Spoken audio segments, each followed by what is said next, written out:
인성 문제 있어? 4번은 개인주의야. 머리부터 발끝까지. 어디가?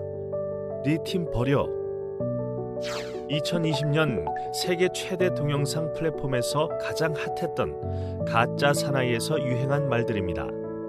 7개의 에피소드로 구성된 가짜 사나이 시즌 1은 업로드된 지 2달 만에 누적 조회수가 4천만이 넘었고, 종영 기념 라이브 방송에서는 동시 접속자 수가 무려 18만 명이 넘었습니다.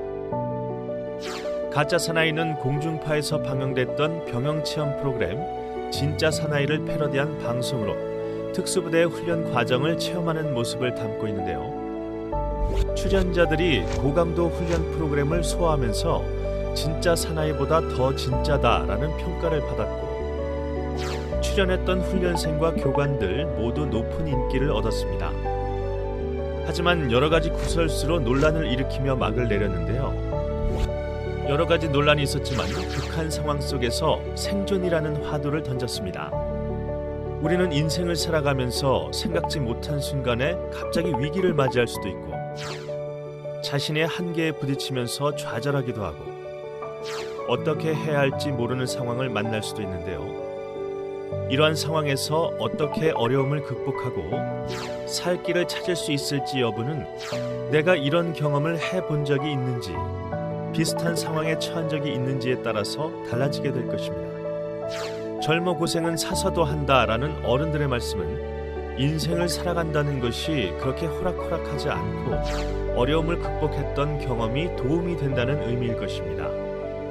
앞서 소개한 가짜 사나이뿐 아니라 최근 방송 매체에서 눈에 띄게 생존을 다루고 있습니다. 나는 살아있다, 서바이벌, 재난 탈출 생존왕과 같이 생존 자체에 포커스를 맞추기도 하고, 정글의 법칙, 바닷길 선발대, 요트 원정대와 같이 여행 컨셉을 가미한 생존 프로그램들도 있습니다. 2019년에 상영된 영화 엑시트에서도 주인공들은 생존을 위해 끊임없이 뛰는 모습을 보여주었습니다. 코로나 팬데믹으로 전 세계가 동시에 거대한, 한 번도 겪어보지 못한 위기를 마주하면서 생존에 대한 관심이 높아지고 있습니다. 재난 속에서도 살아남기 위해서는 능력이 있어야 한다는 니즈가 생겨났기 때문입니다. 코로나가 가져온 경제적 위기 속에서 우리는 어떻게 살아남아야 할까요? 전문가들은 코로나 위기가 끝나도 모든 것이 코로나 이전의 모습으로 회복하지 않을 것이라고 합니다. 코로나가 끝난 후에는 산업구조 개편과 함께 경제 위기, 일자리 위기, 양극화를 상징하는 K형 경제 회복과 같이 또 다른 차원의 위기가 기다리고 있다고 합니다.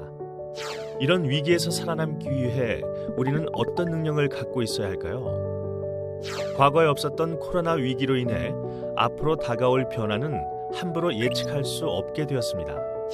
예측할 수 없다면 상황에 맞춰서 대응할 수밖에 없습니다. 여러분은 지금 앞으로 다가오게 될 변화에 대응하여 어떤 생존 능력을 가지고 있습니까? 책에서도 답을 찾을 수 없고 공부에서 해결될 것이 아니라면 어떻게 해야 할까요? 생존을 위해, 그리고 대응을 위해 여러분은 무엇을 준비하고 있습니까?